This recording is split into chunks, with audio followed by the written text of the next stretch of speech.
강명길의 다시 듣는 한국 현대사.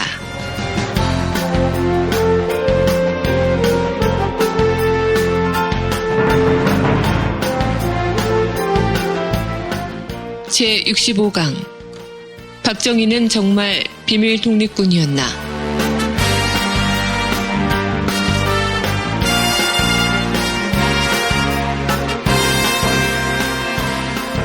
학생 여러분 안녕하세요. 일베를 감동시키는 교육방송 닥터강의 다시 듣는 한국현대사 아나운서 정혜림입니다. 본 방송은 박세기를 다시 쓰는 한국현대사와 서울대학교 출판부의 한국사 특강 그리고 고등학교 한국사 교과서를 토대로 진행됩니다. 오늘도 닥터강 강명길 선생님 나오셨습니다. 안녕하세요. 안녕하세요. 강명길입니다. 네, 벌써 1월의 마지막 주 방송을 함께 하고 계십니다. 예. 네, 시간 참 빠르네요. 예. 2월이 이제 코앞으로 다가온 가운데 1월 말 2월 초 해서 우리가 오늘의 역사 어떤 것을 좀 알아봐야 될까요? 예, 오늘의 역사. 1948년 1월 30일. 네. 독재자 박정희와 같은 해 태어났죠. 우리 윤동주 선생님. 아, 예. 시인 윤동주. 윤동주 선생님의 유고 시집인 하늘과 바람과 별과 시가 1948년 1월 30일 날 출간되었습니다. 아, 그렇군요. 지금 방송을 하고 있는 오늘이 저희가 30일인데요. 예. 오늘 윤동주 선생의 시집이 출간이 된 날입니다. 아, 그리고요. 또 어떤 예. 요즘 뭐 구속 적부심에 대한 이야기가 좀 많이 나오죠. 이게 어떤 건가요? 구속 적부심 제도? 예. 이 구속 적부심이라고 하는 건 뭐냐면요. 그 범죄를 저질렀다라고 네. 의심이 되는 사람을 이게 법률 네네. 용어로 피의자라고 하죠. 그렇죠. 예, 피의자가 구속이 될 때 네. 피의자의 구속이 과연 합당한지를 법원이 다시 판단하는 절차. 그래서 국민 누구나 수사기관으로부터 구속을 당하였을 때 네. 검사에게 구속 적부심 심사를 청구할 수 있고요. 그것을 판사가 네. 구속이 적합한지 적합하지 않은지를 판단하는 제도가 바로 구속 적부심 제도인데 네네. 1973년 2월 1일 그러니까 박정희 독재 권력이 유신 헌법을 네. 선포하면서 영구 집권을 획책했었던 네네. 그 시기가 지난 한 3개월 이후에 네. 구속 적부심 제도가 폐지가 되었습니다. 아, 그러면 구속 적부심 제도가 폐지가 됐다면 그 이후에는 법원에서 구속이 적합한지 부적합한지를 판단하는 그런 절차가 없이 무조건 다 구속을 시켰다. 이런 얘기인가요? 예, 그렇죠. 일단 우리나라의 형법 제도는 네네. 뭐 다른 나라도 마찬가지지만 무죄 추정의 원칙을 네. 예, 가지고 있죠. 무죄 그렇죠. 추정의 원칙이라는 건 법원의 확정 판결을 받기 전까지 네. 모든 피의자는 무죄인 것으로 간주한다. 네, 그렇죠. 라는 겁니다. 그래서 억울한 어떤 그 법률에 형법에 국가 권력으로부터 했던 피해를 네. 막고 인권을 보호하기 위한 이런 그렇죠. 게 바로 이제 무죄 추정의 원칙인데요. 네, 그럼 그것 자체를 아예 무죄 추정의 원칙 자체를 지키지 않았다는 거네요. 그렇습니다. 폐지했다는 건. 예. 무조건 구속을 시켰다. 예, 그러니까 바로 그 인신 구속을 하게 되는 건데요. 이 유래는 굉장히 오래가 되어 있습니다. 네네. 이게 바로 이제 1215년 그러니까 13세기 초에 네. 그 영국의 그 대헌장이라고 하죠. 마그나 카르타. 그러니까 이제 국왕의 횡포에 의해서 국왕이 그 전제왕권, 절대왕정 시절이니까 국왕이 임의대로 네. 사람들을 가두고 마음대로? 처벌하는 이런 경우가 있었습니다. 그래서 네네. 귀족들이 국왕의 횡포를 막기 위해서 마그나 카르타 즉 대헌장을 강요해서 이제 쓰게 됐고요. 이게 이제 민주주의의 이제 시초가 이제 되었다라고 하는데 그러다가 1679년에 네. 그 영국에서 인신보호법이 이제 선포가 됩니다. 네네. 그래서 적법하지 않은 절차나 권한이 없는 자에게 의해서 불법으로 구속된 사람을 구조하기 위해서 법원에서 인신보호 영장을 신청하는 제도다라는 거죠. 예.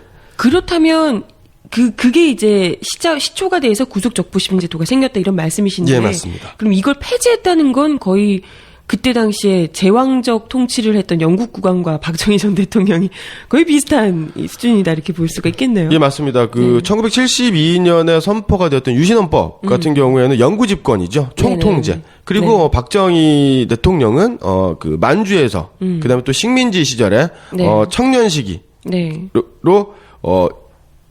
성장을 하면서 네네네. 메이지 유신 이후의 군국주의, 이 파시즘적인 체제를 몸소 체험을 했었고 네. 그것에 맹신하게 됐었던 네네. 그것을 정치적 신념으로 네. 삼았죠.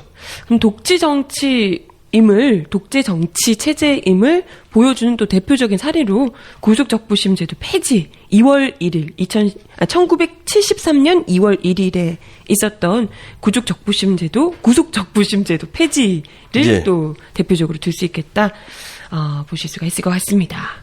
네, 오늘의 역사 이렇게 두 가지 함께하면 되겠죠? 예. 네, 그러면 본편 오늘 또 지난주에 이어서 박정희 전 대통령의 성장 과정에 이어서 이번에는 또 만주 시절 이야기를 다룬 내용을 65강에서 함께 보겠습니다. 지금 여러분께서는 강명길의 다시 듣는 한국 현대사를 듣고 계십니다. 네, 제 65강 박정희는 정말 비밀 독립군이었나 편입니다. 예. 비밀 독립군이요? 이게 뭔 소리예요? 예. 비밀 독립군 혹은 네. 비밀 광복군이었다라는 주장이 있었습니다. 박정희 전 대통령이 직접 그렇게 이야기를 하신 건가요? 박정희 대통령은 그런 말을 한 적이 없습니다. 본인이 하신 건 아니고. 예. 그럼 본인이 하신 말도 아닌데 다른 누군가가 그런 이야기를 하신단 말이에요? 예, 뭐 이런 주장은 이게 박정희 대통령이 이제 집권을 하게 된 네. 1960년대부터 네네. 제기가 되어 왔습니다. 그러다가 1984년 네. 합참의장 출신이었던 장창국 씨가 네. 육사 졸업생이라는 네. 책을 출판을 하게 되는데요. 네네. 여기에 박정희 대통령이 광복군 비밀요원이었다라고 주장을 하면서 이제 확산이 되기 시작을 했습니다. 당시에 그 장창국 전 합참의장은요, 네. 책에서 신태양 악극단이라고 하는 네. 그 악극단이 그 일본군 부대였었던 그 철석부대라는 곳에 위문을 갔는데 네. 이 악극단의 자벽부로 위장했었던 독립군, 비밀 광복군 이용기라는 사람이 네. 박정희와 접촉해서 박정희를 비밀 광복군으로 만들었다. 접촉한 것만으로? 예. 원래는 그냥 일본군이었는데? 예, 그러니까 위문 부대, 위문하는 위문 공연단의 비밀 광복군이 네. 껴서 네. 공연을 위장을 해서 갔다가 네. 거기서 박정희를 만나서 비밀 광복군으로 만들었다. 영입을 했다는 거군요. 그렇죠. 원래는 일본군이었는데 예. 그 사람을 그렇죠. 갔던 사람이 설득을 해서 일본군이었던 사람을 잠깐 사이에 광복군으로 비밀 광복군을 만들었다는 거죠. 예. 아니 그 설을 뒷받침할 만한 근거가 있습니까? 그 사람이 활동을 했어야 되잖아요. 그렇죠. 이거는 모두 새빨간 거짓말, 날조된 거고요. 네네. 철석부대라고 있는 이름 불렸던 이 부대는요, 1939년. 네. 그러니까 명월구라는, 그러니까 이게 이제 북간도 이제 동북만 만주 지역에서 항일 빨치산 무장투쟁이 좀 일어났었던 지역이었거든요. 네네. 여기에서 조선인 독립대대로 출발한 조선인 독립대대, 그러니까 그 일본군이 조선인으로만 이루어진 부대로 해서 출발했는데 박정희가 이 부대에 있어야 되는 거 아닙니까? 그렇죠. 근데 이 부대에 근무한 적이 없습니다. 첫 번째로는. 예. 그리고 이 철석부대 출신인 박창함이라고요. 이 사람은 바로 육군 준장으로 예편한 사람입니다. 그러니까 일본군 부대의 그 육군 준장, 그러니까 친일파가 다시 또 국군의 주요 요직을 차지하게 된 거죠. 네, 그다음에 송석하라고 하는 사람이 있는데요. 이 사람도 육군 소장으로 별 2개로 예편한 사람인데 박정희는 철석부대 문전에도 가본 적이 없다. 그러니까 비밀 광복군이 있었다 하더라도 비밀 광복군이 될 기회조차가 없었다라는 거죠. 네, 위문 공연을 그쪽으로 갔더라도 예. 그럴 기회조차 없었다. 예. 그다음에 그 신태양 악극단의 단장을 지낸 작곡가 손목인 씨가 네. 이제 생전에 지금 작곡했는데요. 더러 군대 위문을 가기도 했지만 철석부대는 들어본 적도 없다. 그다음에 이용기라는 사람이 악극단 단원으로 있었다라는데 그죠. 이름도 기억나지 않는다. 네. 그리고 또 그때 단원이었던 원로 가수 일단 신카나리아 씨, 그다음에 또 이제 돌아가셨지만 굉장히 유명한 영화 배우죠. 영화 배우 황해 씨. 이 황해 씨가 바로 그 전영록 씨의 아버지 부친 되시죠. 이 사람도 그 이용기라는 이름이 기억이 없다. 그래서 결국 비밀 광복군 이용기는 지어낸 인물이다. 그렇죠. 허구의 인물, 가공의 인물이다. 네. 라는 거고요. 또 1986년 대표적인 왜곡 보도 전문 신문이죠. 조선일보사의 월간지인 월간조선에 네. 박정희가 보병 8단에 같이 근무했다. 네. 라고 얘기하는 신현준. 그래, 이 사람도 이제 그 광복후에 이제 국군이 돼가지고요. 네네. 대한민국 국군의 요직을 했었던 사람인데요. 다 그렇죠. 예, 신현준, 대위, 그다음에 네. 이주일 중위 등과 비밀 광복군 조직에 착수했으며 1945년 5월부터는 사병들을, 일본군 사병들을, 광복군 요원으로 훈련시켰다. 아니 근데 뭐 자기들이 주장하면 다 그런가요? 아니 뭔가 전투를 한 것도 아니고 실질적으로 뭘 했던 행동이 아무것도 없는데. 예. 그런데 그 당사자인 그 네. 신현준 같은 경우는 초대 해병대 사령관입니다. 네. 97년에 이런 발언을 합니다. 일제가 패망하여 베이징으로 갈 때까지도 우리는 광복군의 존재 자체를 몰랐다. 보병 8단 시절에 광복군과 비밀리에 관련을 맺었다라는 것은 사실 무근이다. 아 본인 직접 이야기를 하셨군요. 예. 그런 적 없다. 그렇습니다. 그리고 이제 보병 8단에 근무했던 방원철. 방원철 씨 같은 경우에는요, 8단 시절, 그 악극단, 연예인들이 부대로 위문 공연 온 적이 없었다.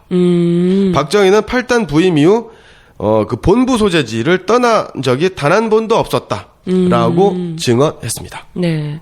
위문보대 자체를 받은 적이 없고, 예. 그리고 그 이후로 다른 곳으로 떠난 적도 없기 때문에, 뭐, 누가 와서 설득을 하거나, 뭐, 어딜 가서 설득을 당하거나 이럴 일이 없었고, 그 부대 자체에 있었던 분들이 광복군의 존재자지도 몰랐다. 예. 라고 이야기를 하셨으니, 박정희 전 대통령이 무슨 천리안을 가지고 있거나, 뭐, 소머즈귀가 아닌 이상이야. 예, 그럴 일이 없을 신현준이라든가 것이다. 뭐 방원철 이런 사람들은 바로 이제 박정희의 일본군 선후배들이죠. 네네. 선배들입니다. 그렇기 때문에 박정희에 대해서 누구나 잘 알고 있고요. 그렇죠. 예. 그리고 이 사람들의 증언. 그리고 또 그 5.16 군사국 반란 이후에 네. 어떤 소설가가 박정희를 미화하는 소설이라는 게 전기를 쓰면 네. 칭찬을 받고 돈을 벌 수 있지 않을까라고 해가지고 그 박정희를 대단히 그 애국 애족의 독립투사로 이제 서술한 네. 작품을 하나 써가지고 이제 갔다가 굉장히 호되게 당하고 책도 출간도 못한 이러한 이제 에피소드도 좀 있기는 한데요. 아, 그렇군요. 그래서 실제로 그 민족문제연구소가 박정희를 그 친일인명사전에 등지하고 이랬을 때 박정희 대통령의 그 유족들로부터 소송에 그렇죠. 휘말렸었죠. 네. 하지만 민족문제연구소가 조목조목 반박을 하는 과정이 그렇죠. 있었다라는 걸 말씀드릴 수 있겠습니다. 네. 실제로 그와 관련해서 저번에도 한번 소개를 드렸었지만 예. 그 모 사이트 극우적인 사이트 회원이 민족문제연구소를 관련한 흡사한 그렇죠. 내용으로 예, 고소를 했다가 오히려 취소를 하면서 사과를 하기도 했었죠. 예. 네. 예, 뭐 움직일 수 없는 네. 실체, 네. 실체적 진실에 대해서 우리가 한 발자국씩 다가갈수록 네네. 우리의 역사에 대한 안목이 높아지지 않을까라는 생각이 들고요. 그렇다라고 하면 만주 시절에 우리 지난 시간까지는 박정희가 네. 청년 박정희가 문경보통학교를 졸업을 하고 네. 그 다음에 대구사범학교를 그렇죠. 지나면서 식민지 엘리트로서 식민지 지식인으로서 장래가 보장된 삶을 포기하고 만주 군관학교에 혈서를 쓰면서 네. 입학하게 된 과정까지 이제 알아보게 되었는데요. 그렇죠. 오늘부터는 만주에서 과연 박정희는 어떠한 일을 했었던가? 네. 정말 아까 비밀 독립군이었다는 주장이 있다고 했는데 비밀 독립군이었다는 썰은 거짓말로 드러난 상황에서 그렇다면 비밀 독립군이 아닌 무언가를 했을까? 뭘 예. 했을까를 한번 살펴보도록 할게요. 예. 그렇다라고 하면 그 만주 지역에서 네. 박정희 행적을 조사하는 일이 뭐 그리 쉽지는 않을 겁니다. 네네. 지금 광복이 된 지가 70년이 됐죠. 그렇죠. 그렇기 때문에 그 당시에 생존했던 분들이 다 이제 돌아가시고 그렇죠. 굉장히 생존해 계신다 하더라도 내가 굉장히 많겠죠. 네네. 그렇다라고 하면 사료를 근거를 찾는 사료를 찾는 과정이 되게 중요한데 네네. 사료는 여러 가지로 좀 나눌 수가 있을 겁니다. 네. 첫 번째로는 현재 남한에서 대한민국에서 생존해 계신 분들, 그 다음에 또 그분들이 가지고 있는 역사적인 사료들이 네네. 있을 것이고요. 그 다음에 또 그 만주에서 네. 활동했던 생존자들의 생존 증언들이 있을 겁니다. 네네. 사실 그 청년 박정희, 네. 육군 소위, 육군 중위 박정희, 일본군 장교 박정희의 그 행적을 확인하는 것은 대단히 좀 고단한 일입니다. 네. 왜냐하면 그 당시 지금이야 박정희는 일국의 대통령이었고, 18년 동안 철권 통치를 휘두르는 독재자였기 때문에 박정희는 대단히 큰 사람이죠. 네. 하지만 그 당시에 청년 박정희, 일본군 장교 박정희는 대단히 미미한 존재였다라는 거죠. 그렇겠죠. 아무래도. 예. 그렇기 때문에 어떤 뭐 역사적인 사료라든가 이런 근거에서 박정희 이름을 찾아내는 것은 그렇죠. 뭐 이게 거기서 장군이거나 이런 게 아니기 때문에. 예, 쉽지가 않았다라는 예. 겁니다. 그래서 그래서 어떤 사료를 가지고 볼 것이냐라가 네네. 대단히 이제 중요한 문제고요. 네. 그 다음에 또 지금 현직 대통령이 바로 그 박정희 대통령의 그 혈족이죠. 그렇죠. 그렇기 때문에 자칫하다가는 박정희 대통령에 대한 이야기가 잘못되면 사자 명예훼손이 그렇죠. 될 수 있기 때문에. 현직 대통령의 명예와도 네. 좀 각별하게 문제가 있기 또 때문에 그리고 이제 그런 걸 또 봐주시지 않으시는 분이기 때문에. 네, 맞습니다. 네. 우리 최대한이 아니라 무조건적으로 팩트의 기본에서 나와 있는 예. 진실만을 가지고 우리가 이 만주에서 어떤 행적이 있었는지를 짚어보도록 하겠습니다. 예. 일단 제가 그 준비한 역사적 사료의 근거로는 세 가지 네. 부류가 있는데 일단은 그 조갑재 선생님, 네. 예. 극우 논객이죠. 네네네. 박정희에 대한 전기도 쓰셨죠. 그래서 조갑재 선생의 글, 그 다음에 민족문제연구소의 정운영 선생의 글. 네. 그 다음에 또 실제 가장 접근할 수 있는 내용들이 바로 그 당시 만주에서 있었던 사료를 근거한 네네. 것들 자료겠죠. 네네. 이게 바로 그 중국 측 사료를 그렇군요. 예, 토대로 여러분들에게 말씀을 드리도록 하겠습니다. 네네. 예. 일단은 그 만주의 군대를 좀 알 필요가 있는데요. 네. 박정희가 예과를 졸업한 그 일본 육군사관학교를 네. 네. 유학을 가게 되죠. 네네. 가게 된 신경군관학교는 원래 봉천군관학교 의 후신입니다. 그러니까 봉천군관학교가 만들어지고 나서 그 네. 다음에 봉천군관학교가 신경군관학교 이름이 바뀌는 예, 이름이 바뀌게 되는 거죠.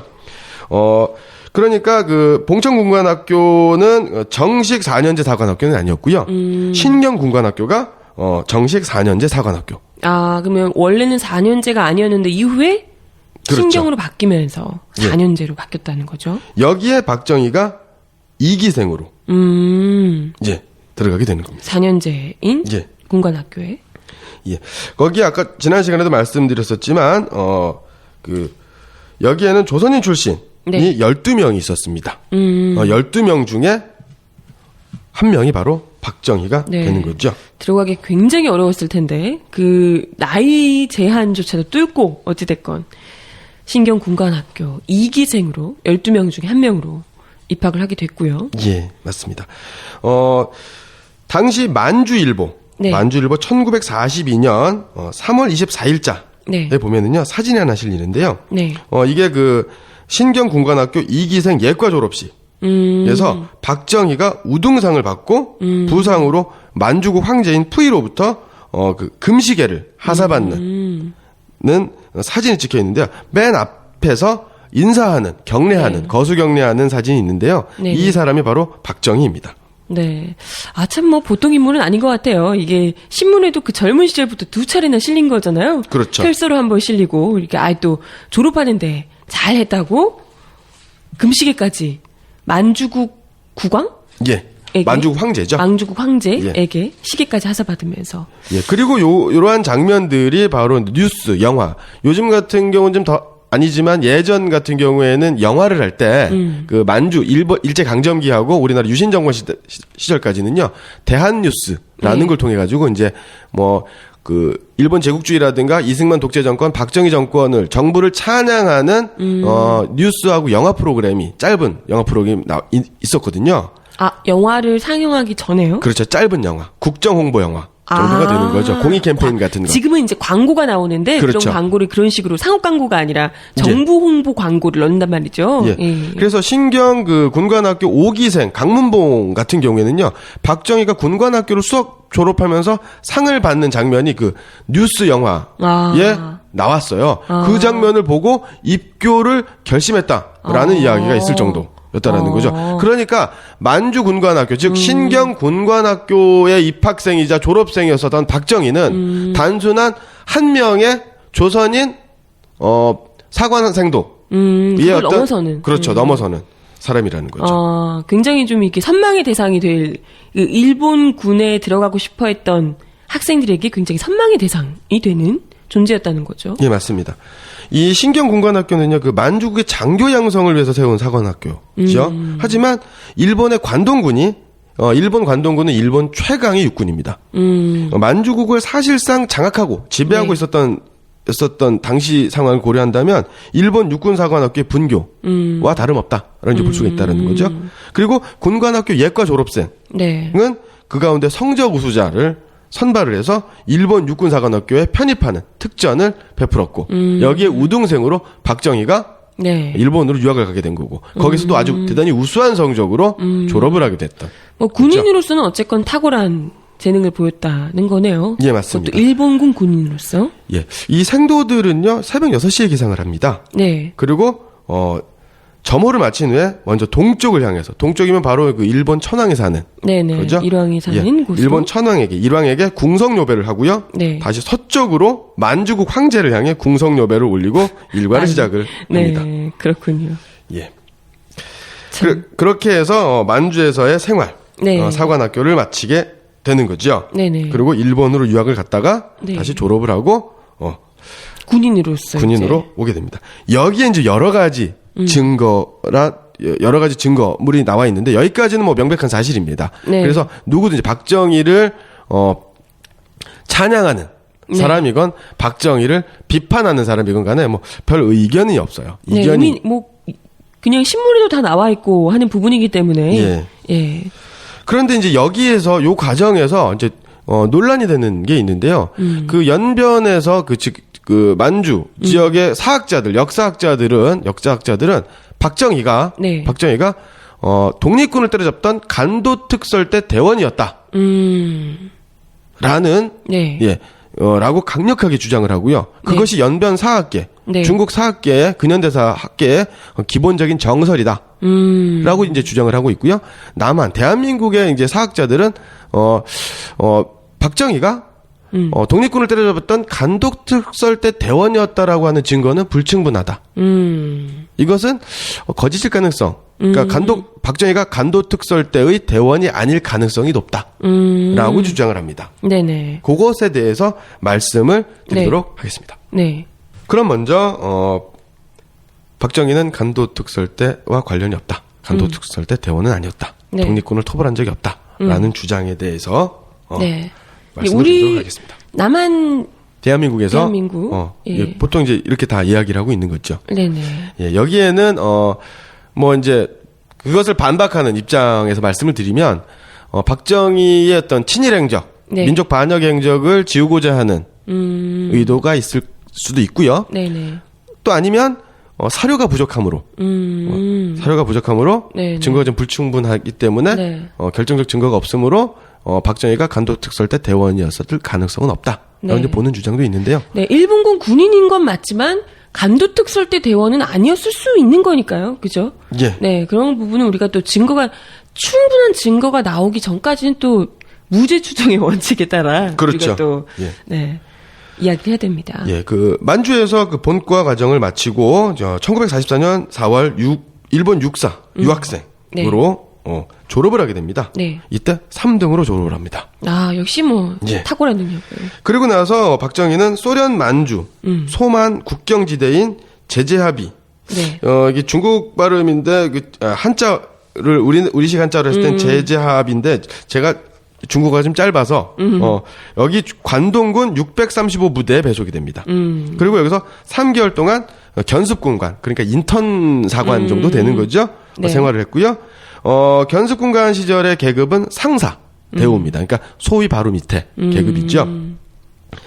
그래서 예과에서 예과 입학 후 그 견습사관을 마칠 때까지, 그러니까 사관학교에 들어가서 소위 임관할 때까지의 전체 기간 대략 4년 2개월 정도가 소요가 되는데요. 이 가운데 10개월을 그러니까 현지 부대에서 근무를 하게 되는 거죠. 견습 기간인 거죠. 네네. 그리고 나서 1944년 7월 1일 자랑스러운 황군, 네. 육군 소위로 임관을 해서 만주군으로 배치가 된다. 네, 만주군으로. 예. 네. 그리고 나서 1년 1개월 보름 만에 박정희, 다카키 마사오의 조국은 전쟁에서 지게 되는 거죠. 네. 패망하게 되는 네. 거죠. 그러면서 군인 생활이 일단락이 되는데 네네. 여기에서 박정희가 독립군 토벌을 앞장서지 않았다. 간두특설대가 아니다. 그렇죠. 라는 주장. 이런 것은 그 중국인 동기생, 네. 그러니까 박정희와 8단 본부에서 가장 가까이서 근무했었던 중국인 동기생 고경인 씨의 증언을 보면 알 수가 있습니다. 44년 7월 하순경부터 8월 초순경까지 보름간에 걸쳐서 일본군과 합동으로 팔로군 대토벌 작전이 있었는데 8단에서 2개 대대가 참가했다. 박정희는 부관, 그러니까 그 부대장의 그 비서격이 되는 거죠. 부관이 되기 전 2, 3개월간 이중대 소속의 소대장으로 있으면서 이 작전에 참가했다. 그러니까 팔로군 토벌에는 참가한 게 맞습니다.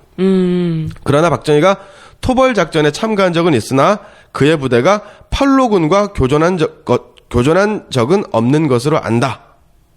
그게 뭔가요? 그게 요게 좀 애매한 거죠. 네네. 교전한 적은 없다? 예. 그러니까 이제 이런 그러니까 이 팔로군이 뭐냐라고 하면 그 네. 1920년대 30년대에는 동북 항일 연군이라고 해가지고요. 네. 그 당시 만주의 중국인 인구가 4,200만 정도 네네. 되었고요. 조선인 인구가 150에서 한 200만 정도 됐습니다. 그러니까 그 당시 만주의 조선인들 같은 경우는 굉장히 수적인 열세였던 거죠. 그러니까 독립운동가들은 더 적었겠죠. 네네. 그러니까 그 당시엔 동북 항일 연군이라고 해서 중국 공산당의 독립군들이 편입이 돼서 중국 공산당원들과 함께 네. 일본 제국주의들과 싸우는 항일 무장투쟁을 전개를 합니다. 그러다가 만주 사변이 일어나게 되고 만주국이 세워지게 되면서 네. 대대적인 토벌 작전이 일어나게 되면서 그 동북 항일 연군이 거의 괴멸되다시피 해요. 네. 그러면서 중국 공산당이 팔로군이라는 군대를 조직을 해서 네. 제국주의들과 싸우게 됩니다. 아, 그러면 거기에 우리 조선의 군인들도 있었겠네요? 그렇죠. 팔로군에? 예, 그리고 맞습니다. 중국 쪽 군인들 있었을 그렇죠. 테고요. 중국 군인이 제일 많긴 했겠죠. 예. 여기에는 조선인 군인도 있었다라는 거죠. 그러면 팔로군을 토벌을 했다면 당연히 거기 안에 있는 우리 동포도 같이 토벌을 하고 했다는 건 아닌가요? 가능성이 있는 거죠. 네. 예. 그러면 이 얘기대로라면 예. 아까 그 간도 특설 때는 아니었지만 어찌됐건 조선인 또는 뭐 중국인 포함해서 예. 이런 사람들과 어찌됐건 앞붙어서 싸우긴 싸웠다는 얘기 아닌가요? 이 말 맞습니다. 자체가? 예, 근데 여기에는 두 가지 우리가 지금 반드시 짚고 넘어가야 되는 게 있는데요. 실제로 예를 들어서 네. 가정을 할 때 박정희가 실제로 총을 들고 네. 전선에서 네. 그러니까 팔로군이라든가 동북 항일 연군이라든가 네. 독립군과 마주치지 않았다 하더라도 네. 마주치지 않았다면 그의 죄는 그는 친일을 하지 않은 것인가? 그런 건 절대 아니죠. 그렇죠. 예. 이거는 좀 봐야 된다라는 거예요. 예를 들어서 독립운동 진영에서 그 밀정으로 활동한 밀정이 있다라고 하면 네네.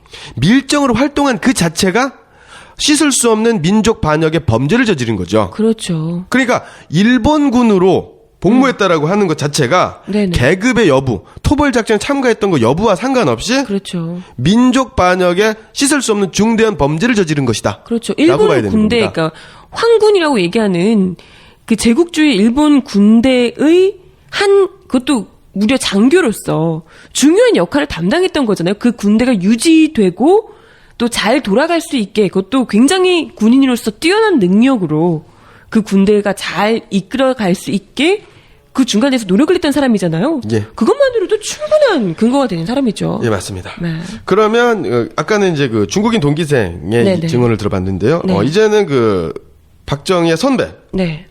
신현준 상위 네. 대위죠 오늘날에 방원철 중위의 증언을 보면 내가 8단에 부임해 가보니 박정희는 이미 나보다 2달 전에 단장 부관으로 와 있었다.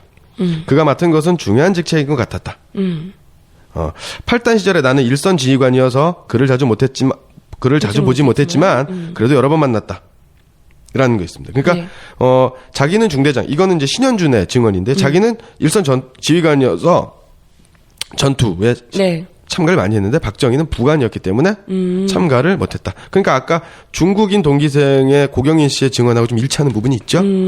예, 하지만 중요한 역할을 하는 것 같았다라는 게. 그렇죠. 네. 그다음에 또 방원철 씨의 증언을 네. 보면 나는 소규모 전투를 포함해서 10여 차례 팔로군 토벌 전투에 참가한 적이 있다. 그러나 박정희는 연대 부관으로 있었기 때문에 전투 경험이 전혀 없다. 아, 그러니까 이분들의 주장이 이런 거군요. 직접 조선인을 총으로 쏴서 죽인 적은 없다. 예. 그때 당시에. 예. 라고 이야기를 하는 겁니다. 예. 그리고 그러니까 부관이었기 때문에 8단 시절 박정희는 놀고 술 먹을 기회가 많았다. 그는 비교적 편하게 지냈다. 그런데 다 그걸 다 인정한다 하더라도 네. 박정희가 부관으로 부임이 되기 직전 일선 소대장으로 수개월을 근무를 했죠. 그리고 그렇죠. 토벌 작전에 직접적으로 참가했습니다. 네네. 그것만으로도 항일 무장 독립 세력을 토벌했었던 것, 그런 네네. 작전에 직접 참여했었던 것은 사실이다라는 거죠. 네네. 아니라고 하는 증거 속에서도 사실인 증거가 이렇게 숨어 있네요. 예, 맞습니다. 네. 이게 이제, 어찌됐건, 간도 특설대 대원, 일본 군이었던 건 맞고, 예. 그리고 또 이제, 팔로군을 토벌하던 부대에 있었던 것은 맞지만, 실제로 나가서, 직접 총으로 쏴서 죽인 것까지는 아니다라고 주장을 하는, 예. 그런 분들의 이제 이야기를 소개를 해드린 겁니다. 예. 지금 그 방원철이라든가 신현준이라든가 이런 사람들을 이야기를 했는데요. 네네. 이 사람들 말고 또 그 당시에 만주의 친일 인맥. 네네. 그러니까 박정희의 군대 동기, 선배, 후배들이 이후에 5.16 군사반란. 네, 아주 결정적인 도움을 주고 결정적으로 주체적으로 참여를 네. 하게 되는 거죠. 그때 그 친일파 예. 군대들. 그래서 그 당시에 박정희와 함께 만주에서 일본군으로 지냈던 사람들에 네네. 대해서 좀 알아볼 필요가 있는데 네네. 여기에 이제 오늘 이번 주에 다룰 현대사 열전 시간에 다룰 그 백선엽. 백선엽이 네. 있는 겁니다. 그래서 네. 한 2명 정도를 알아보고 좀 넘어가는 게 어떨까 네. 합니다. 그럼 우선 백선엽 씨부터 먼저 어떤 사람인지 같이 이야기를 들어보고 예. 네, 나눠볼까요? 현대사 열전 백선엽 1920년 10월 11일 평안남도 강서에서 출생한 백선엽은 1941년 만주국 봉천군관학교를 졸업한 후 1945년 광복까지 간도특설대에서 독립군 토벌에 복무하였다. 간도특설대는 일제의 패망으로 해산할 때까지 동북 항일연군과 팔로군에 대해 모두 108차례 무자비한 토벌 작전을 감행하였으며 이로 인해 수많은 독립군과 조선인이 살해당하였다. 백선엽은 자신의 자서저인 실록 지리산, 군과 나 등에서 자신이 간도특설대에 근무한 사실과 팔로군 소속의 조선인 부대를 상대로 토벌 작전 나섰음을 시인하고 있으나 이 부분에 대해 반성한다거나 후회한다는 언급을 하지 않았다. 만주군 헌병 중이었던 백선엽의 창씨 개명한 이름은 시라카와 요시노리로 윤봉길 의사께서 상해 홍구공원에서 폭사시킨 일본 육군대장 시라카와 요시노리와 이름이 같다. 1945년 조만식의 비서로 활동하다 월남한 백선엽은 미군정 군사영어학교 1기생으로 입학했고 국군의 전신인 국방경비대 육군부위가 되었다. 한국 전쟁을 거치면서 1사단장, 1군 단장을 거쳐 승진을 거듭해 대한민국 최초의 사성장군, 육군 참모총장이 되었다. 그의 나이 32세의 일이다. 1948년 제주 4.3 항쟁을 진압하라는 명령에 불복해 발생한 여순 항쟁을 계기로 대대적인 순국 작업으로 체포돼 사형이 구형된 남조선 노동당 군사총책 박정희에게 전향을 권유하고 박정희의 구명운동에 힘썼다. 그는 국군 내부의 반대를 무릅쓰고 박정희가 문관 신분으로 정보국에서 근무하도록 배려했다. 공식 보직이 부여되지 않은 박정희에게는 급여가 없었으나 백선엽은 장교들의 월급에서 일부 각출해 박정희의 문관 월급으로 주었다. 한국 전쟁이 발발하면서 박정희는 기적적으로 회생해 현역으로 복귀하였다. 5.16 군사반란으로 권력을 장악한 박정희는 자신을 살려준 은혜에 대한 보답으로 백선엽을 프랑스 대사 겸 네덜란드, 벨기에 대사로 임명하였고 중화민국 대사, 캐나다 대사 등을 거쳐 교통부 장관에 임명했다.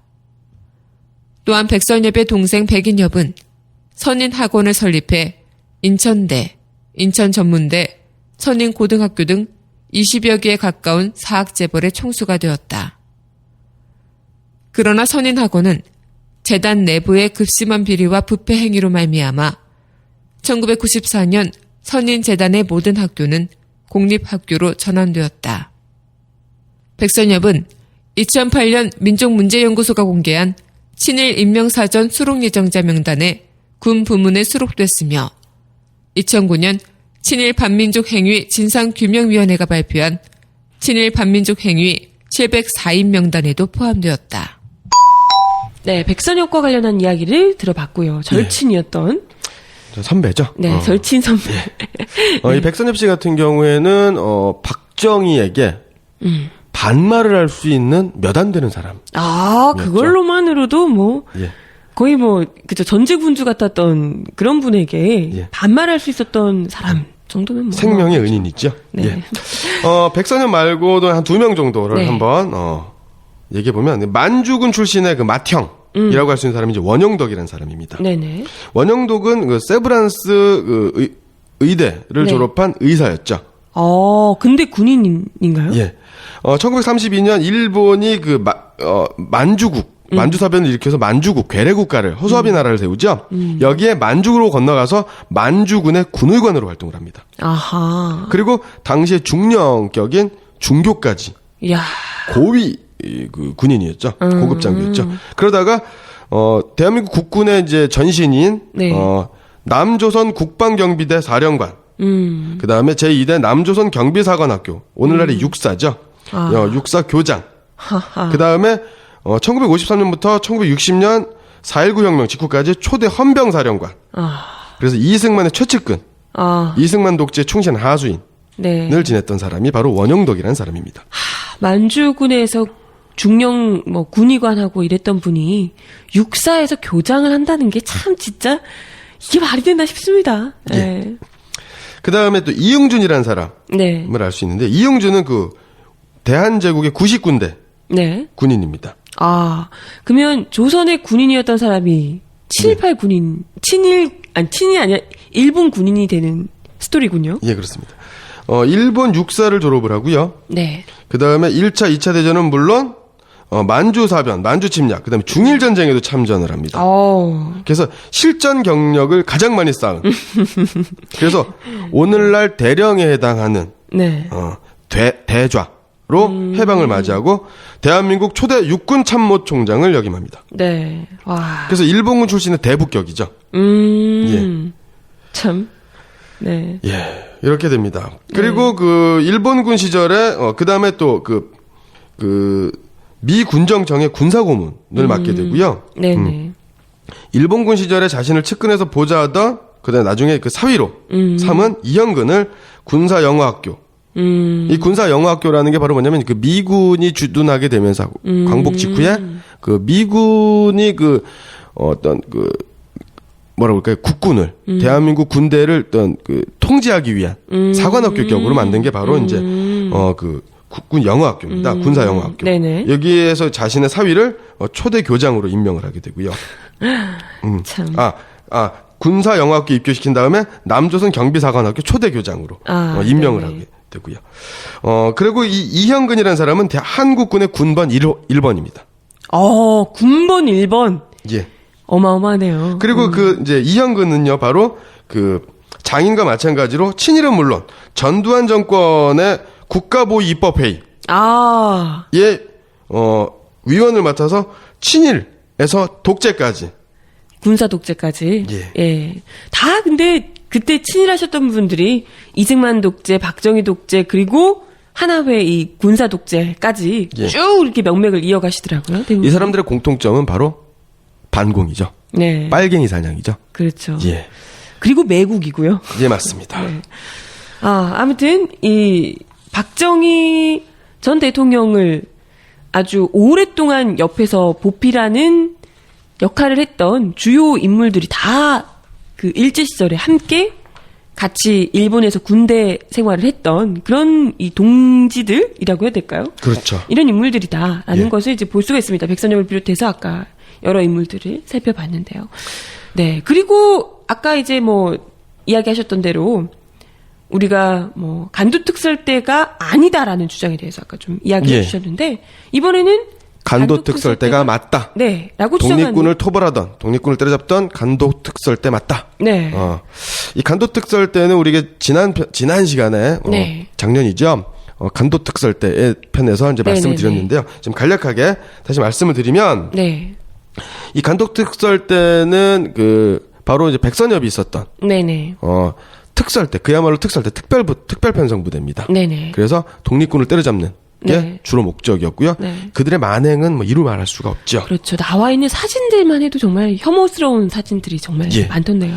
제가 말씀드리는 근거는 네. 바로 이 근거 사료가 굉장히 중요하죠. 네네. 바로 류현산 선생이라고 해서요. 중국 공산당이죠. 네. 조선족 자치주 인민대표회의 상무위원으로 있는 류현산 선생. 네. 그 다음에 간도특설대 출신인 주재덕 등의 증언. 논문과 네네. 증언을 토대로 말씀드리도록 하겠고요. 네. 이런 것들은요, 중국 조선민족 발자취라고 하는 논문집에도 네. 나와 있는 거고요. 그 다음에 또 중국 조선민족 발자취라고 하는 네. 이 책은요, 편집위원들이 무려 65명입니다. 그리고 주임이라고 하면 바로 책임자가 되겠죠. 네네. 책임자가 바로 연변대학 총장. 그다음에 중국 각지에 있는 조선족 학자들. 그래서 조선족 역사 연구, 즉 우리 동북만 네네. 만주 지역의 조선족, 대한민국 우리 민족이죠. 우리 민족의 역사 연구에 있어서 가장 방대하고 가장 신빙성 있고 신뢰성을 부여할 수 있는 자료집으로 인정받고 있습니다. 이게 이제 그러면 중국 쪽의 이 주장? 중국 그렇죠. 쪽에서 보여지고 있는 그런 이제 근거들이라고 예. 볼 수가 있겠네요. 그래서 이런 것들이 바로 중국 역사학계, 연변 역사학계에서 정설로 인정되고 있는 내용들이다라고 네네. 볼 수 있는 겁니다. 네. 어떤 근거를 들고 있나요? 예. 일단은 이들의 이제 주장을 보면은요, 1991년 7월에 발간된 아까 말씀드렸었던 중국 조선민족 발자취 제4집에 네. 악명 높은 간도특설부대라는 제목의 논문, 그러니까 글이 있는데요. 네. 여기서 박정희는 간도특설부대 중대장급 군관이었다. 라고 얘기하고 있습니다. 간도특설대 중대장급 군관이었다. 예. 네. 그리고, 박정희에 대해서 이런 표현을 합니다. 박정희는 해방이 되자 시세에 편승하여 하북지대 조선 청년들을 묶어 세워 조선의원군에 참가하려 했다. 그러나 받아주지 않자 곧장 남조선으로 내뺐는데 그 뒤 우익 세력을 긁어 모아 나중에는 대통령으로까지 되었던 것이다. 라는 내용이 있습니다. 네. 증언을 한번 살펴보면은요, 간도특설대의 부대에서 네. 대원으로 있었던 주재덕이라는 사람은요, 네. 간도 조선인 특설부대 출신이었는데 박정희가 안도연 대사하 전투에서 공을 인정받고 신경 육군 군관학교에 추천을 받아 입학했다라는 말을 들었다. 라고 했습니다. 간도특설대 어떻게 들어오게 됐는지? 그렇죠. 그러니까 만주 군관학교, 신경 군관학교에 입학하는 게 대단히 까다롭지 않습니까? 더군다나 출신 성분도 대단히 중요하고요. 네네네. 그런데 박정희 같은 경우는 나이 제한에 걸렸고요. 네. 그래서 처음에는 서류 전형에서 떨어졌죠. 네네. 그러다가 충성혈서를 쓰고 그것이 만주신문에 네. 나오고 대서특필되면서 네네. 그러한 것들을 계기로 해서 입학을 하게 됐었는데 네. 그 과정에 네. 박정희가 대구 사범학교를 졸업을 하고 교편을 잡고 있다가 1939년 말에 네. 간도 조선인 특설부대에 입대하며 그 이듬해에 신경군관학교에 추천을 받아 들어갔다. 그러니까 혈서 쓴 건 혈서 쓴 것이고 네. 만주에 먼저 가서 조선인 특설부대 간도특설대에 참가해서 거기서 공을 세워서 그 공으로 신경군관학교에 입학하게 됐다. 그러니까 조선인을 토벌했던 독립군을 토벌했었던 전공을 인정받았기 때문에 그럼 이게 후군요. 간도특설대가 그 이전이고 그렇죠. 그 이후에 이 공을 인정받아서 신경군관학교에 입학하게 됐다 이런 얘기. 예, 맞습니다. 아, 그러니까 네네. 그러니까 요게 이제 문제가 조금 네네. 되는 거죠. 지금 아까 얘기했었던 간도 특설대가 아니다라고 하는 주장과 네네. 대단히 배치가 되는. 그렇죠. 충격적인 내용이죠. 이렇게 예. 되면. 근데 요 입장을 좀 옹호하는 말씀을 제가 드리면 네. 예를 들어서 이런 거죠. 그 당시에 그 교육 수준이라든가 교육 제도가 지금보다 현재에 비해서 대단히 수준이 낮았단 말입니다. 그렇죠. 그러니까 한국 전쟁 당시에도 마찬가지지만 정규 군사 교육을 받지 않더라도 지식인들 고학력자들이 없었기 때문에 고등학교를 나왔거나 대학을 나오게 되면 바로 이제 장교가 되는 네네. 경우가 굉장히 많았어요. 이건 일제강점기에도 마찬가지였다라고 볼 수 있는 네네네. 거죠. 그러면 대구사범학교, 그러니까 친일 엘리트 아닙니까? 그렇죠. 이 사람이 바로 간도특설부대에 지원을 하게 되면 간부가 될 가능성이 높았다라는 거겠죠. 네네. 그렇죠. 그렇기 때문에 그러니까 대구 만주군관학교, 즉 신경군관학교에 입학하기 전에 네. 간도특설대로 미리 가서 공을 세우고 그리고 그게 다 이 군관학교에 입학하기 위한 어떻게 보면 미리 이제 포섭이 아니었을까라는 생각이 들기도 하고요. 예. 그래서 아까 말씀드렸던 주제덕 네. 이게 이제 증언에 의하면 열화성에서 팔로군을 토벌할 당시 박정희가 자기의 직접 상급자였고 팔로군에 넘어가려고 했을 때도 그도 가담했다고도 했다라는 거죠. 이 팔로군에 가담했던 시절은 바로 뭐냐면 그러니까 박정희가 팔로군을 토벌하는 전투에 참가했는데 팔로군으로 넘어간다. 이게 바로 뭐냐면 패망하는 거죠, 일제가. 그러니까 내가 일본군의 신분을 가지고 나서는 떳떳하게 행세할 수가 없는 거예요. 그렇죠. 그래서 뭐 비밀 독립군이었다. 너 내지는 뭐 광복군에 편입을 했다. 뭐 아니면 팔로군에 가서 신분 세탁을 하거나 신분을 보장을 받아야 되는 거죠. 네네네. 예, 그렇다라는 거죠. 그런 것들을 1999 그런 내용들을 1999년 중국에 발표를 했고요. 네. 2002년 그 월간 말지에 발표를 네. 합니다. 이 연구하고 그 내용들은 네. 책으로도 출판이 됐는데요. 김삼웅 선생님, 즉 네. 독립기념관 관장님이시죠. 이분의 추천을 받은 책이에요. 그러니까 신빙성이 있다라고 볼 수가 있는 거죠. 네네네. 예. 그리고 또 뭐 이제 국내에 있는 이런 것도 아니고 중국에서 예. 직접 또 조사를 한 그런 논문에 실린 내용이니까요. 예, 맞습니다. 예. 그리고 또 한 가지를 또 예를 들어보면 네네. 조용남 선생님이라는 네. 분이 계십니다. 네. 이분은 당시 중국 문단의 대표적인 네. 시인인데요. 네.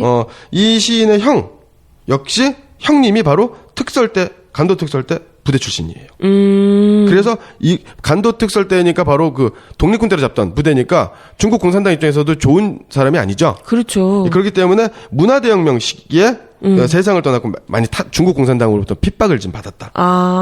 그랬겠네요. 그쪽은. 예. 그래서 자신이 조국이 광복이 되면서 한국으로 가지 않았다는 것을 후회하면서 박정희 대통령도 당시 우리 부대에 있었다라고 자주 이야기했다고 합니다.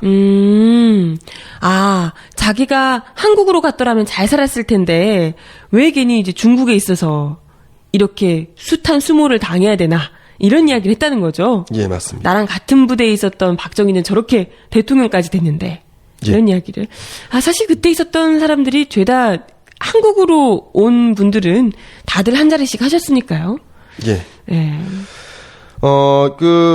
다시 또 증언에 의하면 다시 1939년 말에 안도현에 와서 특설부대에 참가했던 박정희는 항일연군 제2군 제6사 소속인 최연부대에 의해서 대패하고 9.4일생으로 살아남은 특설부대 대원 중에 하나다. 우리 독립군과 맞붙어서 예. 패배해서 9.4일생으로 살아났던 부대원 중에 하나다. 예. 그리고 그 전투의 공로로 무공장을 탔고 훈장을 받은 거죠. 네.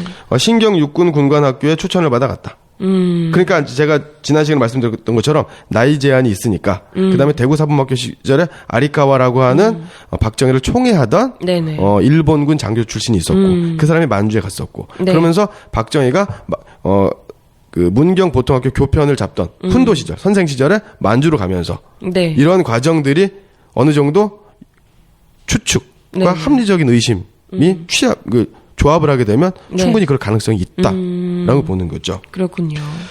당시 그 박정희에 대한 서류를 찾는 건 되게 쉽지가 않습니다. 왜냐하면 아까도 말씀드렸지만 만주에 있을 당시 박정희는 보잘것없는 인물이죠. 그렇죠. 예. 그러니까 지금의 박정희, 우리가 지금 생각하는 대통령 박정희, 독재자 박정희와는 굉장히 급이 다른 거죠. 네네. 그렇기 때문에 그 사람에 대한 역사의 기록을 찾는 것은 하늘의 별 따기만큼이나 좀 쉽지 않은 일이다. 그래서 지금 아까 말씀드렸던 박정희가 독립군을 토벌하지 않았다라고 했었던 사람들의 증언이라든가 간도특설대가 맞다라고 하는 증언이나 그 구술 증언, 구술 자료가 대단히 신빙성이 있다라는 거죠. 그래서 네네. 그러한 신빙성 있는 구술 자료를 그것이 정말로 사실인지 아닌지를 크로스 체킹, 교차 검증을 하는 과정이 조금 필요하다라는 겁니다. 네네. 예. 얘기하셨던 이야기들을 좀 종합해 보면 대충 이렇습니다. 우선은 조선에서 선생이었던 시절이 있었고요. 전주에서 그렇죠. 말씀을 드렸습니다. 예. 선생이었던 시절이 있었고 이후에 이게 진짜인지 아닌지 아직은 밝혀지지 않았다고 하지만 여러 가지 정황 증거상 사실인 증거들이 상당히 많은데요. 일단은 확실하진 않다고 나와 있습니다. 어찌됐건 예. 만주로 가서 간도특설대로 활동을 하셨다는 거고요. 그렇죠. 네. 여러 아니라는 증거들도 있지만 아니라는 주장들도 있지만 예. 근데 어찌됐건 이때 당시에 공을 많이 세우셔서 이 덕분에 이러한 공로를 인정받아서 군관학교로 그렇죠. 만주 군관학교, 네. 신경 군관학교에 입학을 하게 되는 거죠. 네. 그리고 거기서 우수한 성적으로 졸업해서 일본의 육사 그토록 가고 싶어 하던 예. 일본 현지의 육사에 또 편입을 하게 입학을 되고요. 하고요. 그리고 여길 또 졸업을 하셔서 우수한 성적으로 졸업을 하죠. 네. 또 만주로 직업군인 이제 진정한 일본 군인 소위가 그렇죠. 돼서 황군이 되는 거죠. 네. 그래서 아까 이야기하셨던 팔로군을 토벌하던 그 부대의 부관으로 예. 예. 그리고 이제 거기서 한 1년여를 지내시다가 예. 일본이 패망하게 되는 그런 이제 순서가 되는 겁니다. 예, 맞습니다. 그런데 박정희가 간도 특설부대에 있지 않았다는 주장이 네네. 그렇다라고 하면 이런 두 가지 간도 특설대 맞다 아니다라고는 주장이 처음부터 충돌을 해야 되지 않습니까? 네네. 그런데 이러한 주장들이 간도 특설대에 있지 않았다는 주장은 1990년대 말부터 생겨났다. 1990년대? 예. 1990년대 말이면 공교롭게도 박근혜 대통령이 국회의원이 되고 새누리당인가요? 한나라당인가요? 신한국당인가요? 거기에 유력한 정치인으로 등장했던 시기하고 좀 일치하죠. 까마귀 달자 배 떨어진다. 네. 일지는 모르겠지만 네. 하여튼 그런 때부터 그런데 이러한 주장의 근거 간도 특설부대 있지 않았다는 증거에 네. 기록이 없다라는 거죠. 그런 근거는 없다라는 거예요. 있지 않았다는 정확한 근거가 그 이전에도 없었고. 그죠. 다른 데 있었다 해야 되는데 다른 네. 데 있었다라는 증거가 이렇게 많이 나타나지 않는다라는 거예요. 아하. 그리고 또 이제 부인할 수 없는 증거. 그러니까 증언자들이 있지 않습니까? 예. 지금 아까도 말씀드렸었지만 사진관에서 박정희를 만났다. 어린 시절에 만났다. 박정희한테 동전을 받았다. 이런 증언들도 좀 있고 하는데요. 그러면 이 증언들을 부정할 수 있는, 반박할 수 있는, 특히 박정희와 함께 간도특설 부대 활동을 같이 했었다. 네. 라고 하는 간도특설부대 출신들이 거짓말을 했다라는 것을 증명을 해야 되지 않습니까? 그렇죠. 그것도 같이 간도특설대 부대에 있었던 사람들이 그렇게 증언을 한 건 사실 쉽게 뒤집기가 어렵잖아요. 한 분도 아니고. 예, 맞습니다. 예. 그런데 그 주장을 펴는 학자들 역시 일찍이 간도특설부대설을 믿었던 사람들인 거예요. 거짓말했다는 사람들도. 원래는 그걸 믿었던 사람들이 갑자기 말을 바꾼 거라는 거죠? 그게 바로 이게 1992년이 바로 뭡니까? 한중 수교가 있었던 거죠. 그래서 대한민국하고 이제 중국의 교류가 활발해지고 무역량이 급격하게 늘어나게 된 이런 겁니다. 그러면서 한국과의 교류가 활발해지면서 박정희에 대한 한국 측의 주장을 받아들이기 시작했다. 그러니까 아까 말씀드렸던 구술 자료, 증언에 대한 반박할 수 있는 근거를 제시해야 박정희가 간도특설 때 있지 않았다라는 증거를 완벽하게 부인하는 네. 할 수 있겠죠. 네. 아, 근데 사실 뭐, 지금 살펴본 이야기가 간도 특설대가 맞냐 아니냐, 그리고 아까는 또 비밀 독립군이었냐 아니냐, 뭐 이런 이야기들을 증거로 이렇게 뭐 여러 가지 증거들, 나와 있는 주장들, 이런 것들 중심으로 살펴보긴 했는데요. 아까도 이야기하셨지만 사실 중요한 건, 물론 간도 특설대, 백선엽처럼 간도 특설대 대원이었다라고 하면 정말 직접적으로 우리 독립군을 총칼로 직접 때려서 죽이던 그 끔찍한, 그것도 동족을 그렇게 학살했던 너무나도 끔찍한 그 학살자였던 거잖아요. 예. 그게 너무나도 끔찍한 일이긴 합니다만은 설사 그렇지 않다 하더라도 친일파가 아니었던 게 절대 아니고요. 다른 친일파도 다 문제지만 심지어 일본군 군인이었다. 그것도 일왕에게 직접 혈서까지 쓰면서 충성을 맹세했던 그런 군인이었다. 그 안에서도 굉장히 특출한 능력을 인정받아서 쑥쑥 승진을 하고 좋은 이 육사에 입학을 하고 그래서 졸업해서 또 총만 받던 일본의 군인이었다. 그래서 박정희 전 대통령이 돌아가시고 나니까 일본에서 뭐 신문에서 마지막 황군이 죽었다 이런 얘기까지 했던 것 아니겠습니까? 마지막 네. 황군 맞죠? 네. 맞습니다. 예. 박정희 대통령이 청년 시절 간도 특설 때 있었던가 네. 또 아니었던가 네. 어느 부대에 소속이 되었었던가는 네네. 중요하지 않습니다. 네. 목단강 부대에 있었다고 해서 간도 특설 때 있다고 해서 네. 직접 전투에 참여하지 않았다고 해서 네. 연대장의 부관으로 있었다고 해서 그의 친일 행적이 그렇죠. 그의 친일의 면죄부가 주어지는 것은 아닙니다. 네네. 맞습니다.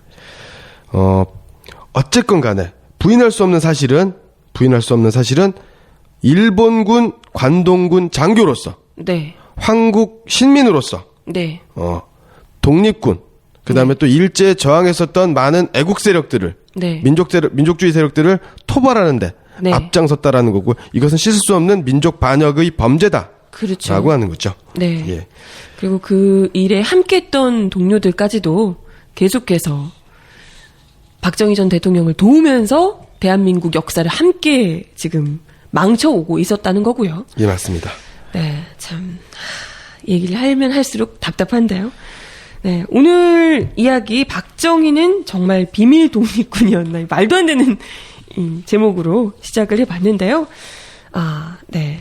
오늘까지는 일단 만주에서 예. 어떤 활동을 했는지 군인으로서 어떤 활동을 예. 했는지를 이야기를 해주셨고요. 다음 주에는 어떻게 되나요? 다음 주에는 그 박정희 대통령의 그 만주 시기가 굉장히 중요합니다. 네네. 왜냐하면 아까도 말씀드렸었지만 만주에서 쌓았었던 친일 인맥들, 네네. 군맥이라고 하나요? 네. 군사 어떤 군인 시절의 인맥들이 실제로 박정희를 죽음에서부터 살리기도 하고 네네. 박정희가 권력을 잡는데 주도 세력으로서 네네. 박정희의 독재 권력을 탄생시키는데 주역으로 네. 되는 거고요. 지금까지 이어지고 있는 박정희 대통령에 대한 신화적인 네. 것들이 스토리들이 만들어지게 되는 네. 계기가 됩니다. 그렇기 때문에 만주에 대한 이야기를 좀 더 네. 깊이 그래서 다음 시간에는 일제가 패망했을 때의 박정희 네. 육군 중위 박정희는 어떤 행동을 했었고 그때 만주에 있던 친일군인 조선 친일군인들은 어떠한 행동을 했었는지 네. 어떻게 귀국하게 됐었는지에 네. 대해서 급변기의 그 상황에 대해서 이야기를 해주시겠다는 말씀이십니다. 예. 네. 그러면 마치기 전에 저희 65강으로 박정희는 정말 비밀 독립군이었나를 함께 하셨고요. 마치기 전에 역사 데자뷰 오늘은 어떤 이야기를 좀 다뤄주실지. 예, 역사 데자뷰.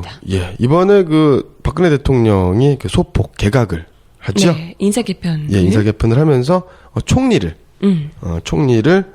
내정을 했습니다. 네. 바로 이완구 새누리당 의원이죠. 네네. 그런데 이완구 의원은 경찰 공무원으로 이제 행정고시를 통과하고 예. 합격을 하고 이제 경찰 공무원으로 공무원 공직자가 되었는데요. 네네. 이 사람이 바로 1980년대 네.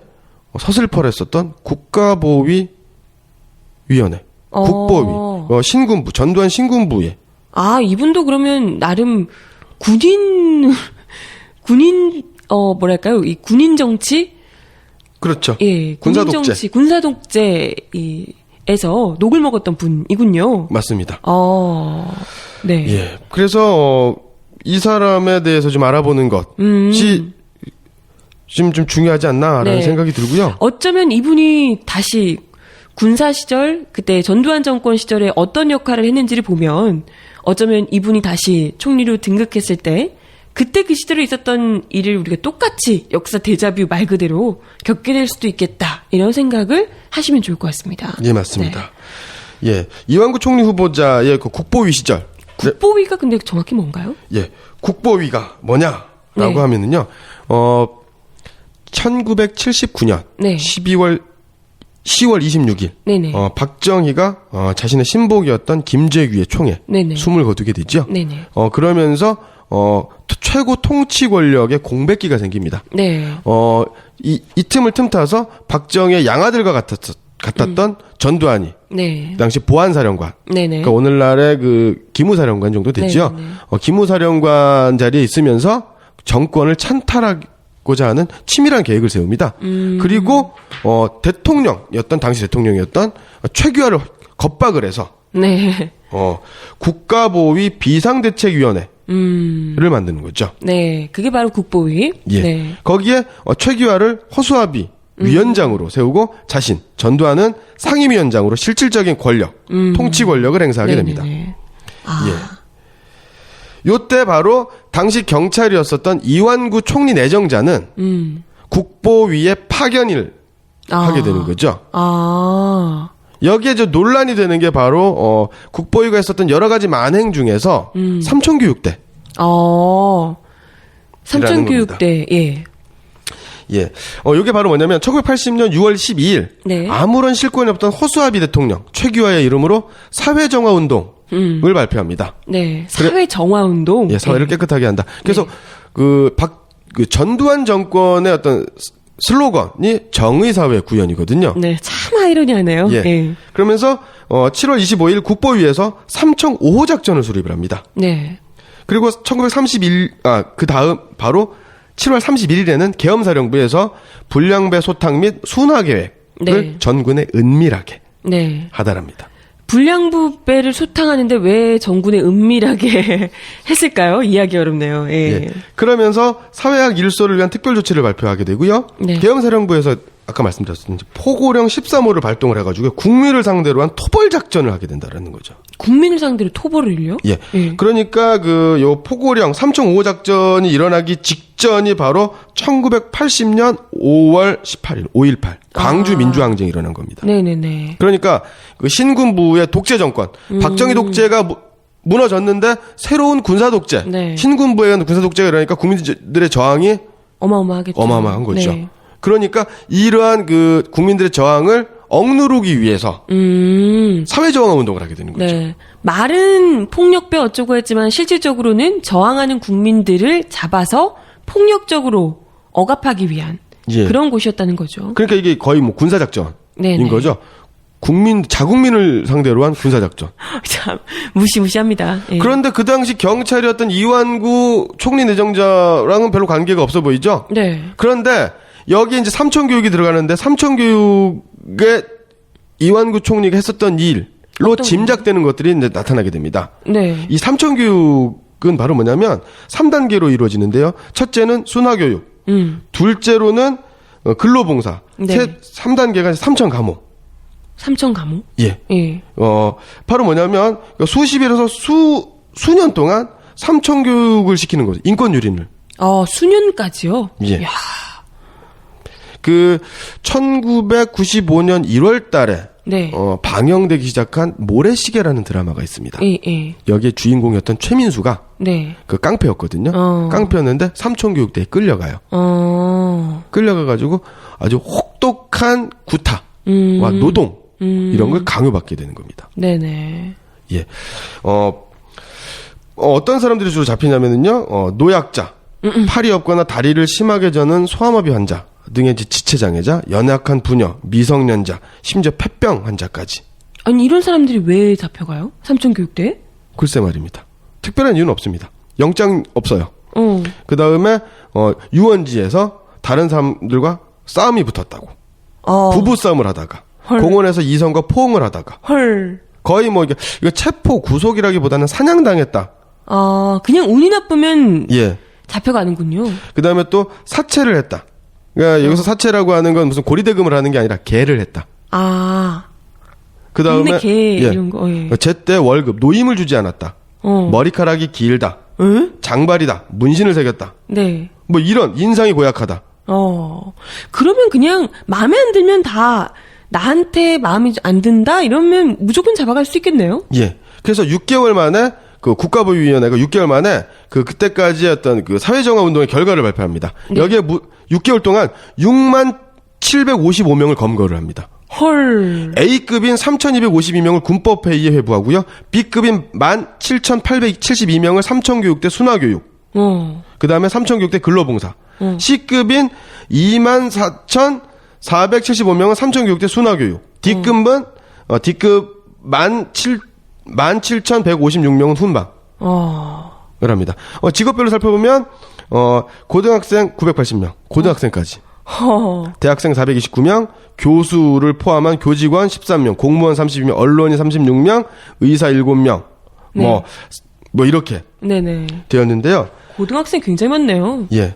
그런데 여기에서 주목해야 될 것은 드러난 것을 보면 신군부에 협조하지 않는 사람들. 드러나는 것이 그렇다는 거예요? 그렇죠. 신군부에 협조하지 않는다? 그렇죠. 아니, 쿠데타 세력에게 협조하는 게 이상한 거 아닌가요? 그렇죠. 이런 사람들, 그 다음에 주로 그러니까 그 재야 정치인, 네네. 그 다음에 또 노동운동가, 민주인사들이 상당수 포함됐다라는 거죠.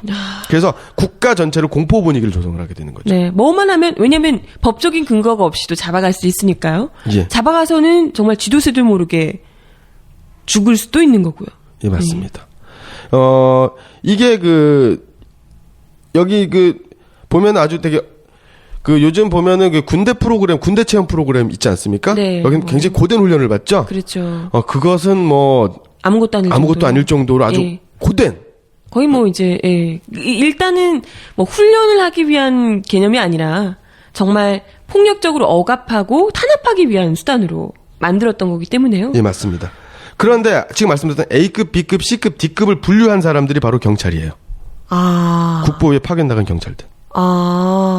그러면 그런 역할을 이완구 총리 내정자가 했을 가능성이 굉장히 높다. 그렇군요. 삼청교육대에서. 예. 네. 그랬던 인물이 지금 총리가 되는 거죠. 네. 어떻게 될지 나라 전체를 삼청교육대화 시키는 거 아닐까 또 걱정스럽네요. 2002년 4월 달에 MBC에서 이제는 말할 수 있다. 네. 라는 그 프로그램을 네, 보시면 지금도 유튜브라든가 이런 데 다운받아서 보실 수 있는데요. 보면은 당시 삼청교육대 조교, 교관을 네네. 지냈었던 사람들의 증언이 나옵니다. 네네. 한 연대에서만 11명의 사망자가 나왔다. 최소한 수백 명이 사망했다. 그리고 그 삼청교육대에서 장교를 지냈던 사람의 증언에 의하면 경기도 연천 한탄강 부근에 화장장을 만들어 놓고 삼청교육대에서 죽은 사람을 화장 처리했다. 어머. 수많은 사람을 안매장한 거죠. 실제로 정말 많은 사람들이 죽었단 말이네요. 예, 요런 것들이 발표가 났었던 게요. 1988년입니다. 이게 88년 1월 22일이니까 노태우 정부 때인데요. 이게 바로 87년 6월 항쟁. 네네. 이죠? 87년 6월 항쟁 때 민주주의의 열기가 최고조에 달했지 않았습니까? 그래서 그렇죠. 국민들의 요구가 있었습니다. 여기에서 정부가 이제 마지못해 정부 발표를 하는데요. 이때 부대 안에서 삼청교육대 안에서 죽은 사람이 52명, 후유증 사망자가 379명. 후유증 사망자. 예, 정신 이상을 비롯한 상해를 입은 사람이 2,768명.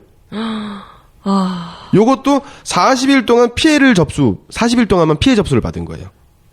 단 40일 동안? 예. 그럼 어마어마하겠네요, 정말. 그리고 당시 노태우 군사 정권이 있었던 상황이었기 때문에 전두환 정권 때는 말을 못했다는 거죠. 네.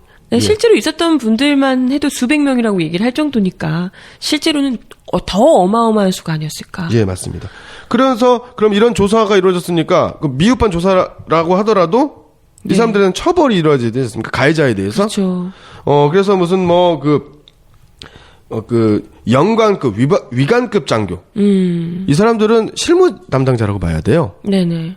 실제로는 그 수계가 바로 전두환 아니겠습니까? 그렇죠. 국보위에 소속된 허삼수, 이희성 이런 사람들. 네. 그 당시 사당장, 뭐 그 박세직 같은 사람. 네네. 뭐 이런 사람인데요. 이런 사람들은 기소조차 되지 않고요. 그 밑에 있었던 위관급, 영관급 장교들, 하사관만 네. 몇 명. 그래서 폭행치사, 뭐 특수폭행치사, 군법재판에 해부됐지만 단 한 사람도 감옥에서 형을 산 사람이 없습니다. 다 모두 기소유예, 형 집행 면제, 공소기각, 집행유예 처분 뭐 이런 걸 받은 거죠. 국민들이 수천을 그렇게 죽이고도 예. 쥐도 새도 모르게 이건 길 가다 끌려가고 이렇게 해서 사람이 끌려가서 어디 있는지도 모르게 사망한 거잖아요. 가족들이 알 수도 없게. 그렇게 해놓고서 단 한 명도 처벌받은 사람이 없다니. 그랬던 역사 삼천교육대에서 열심히 활동하셨던 분이 지금 현재 국무총리 후보로 국무총리를 하시겠다고 2015년에 앉아 계십니다. 참 이것만큼 끔찍한 역사 데자뷰가 있을까 싶네요. 예, 맞습니다. 네. 만약에 이완구 총리가 총리가 된다면 네. 삼천교육대와 같은 상황이 되살아나지 않겠습니까? 그러한 생각을 하는 게, 그러한 상상과 추측을 하는 게 너무나도 끔찍하네요. 끔찍합니다. 무섭네요. 아, 네. 우리가 역사를 공부하는 이유가 이런 끔찍한 역사 데자뷰 없길 바라면서 하는 건데요. 아, 잘못인 줄 알고 되풀이하는 건 정말 어리석은 일인 것 같습니다. 네. 예. 부디 그런 일이 일어나지 않길 바라며. 네, 오늘 65강 박정희는 정말 비밀 독립군이었나 편 함께 하셨습니다. 오늘도 말씀 감사합니다. 고맙습니다.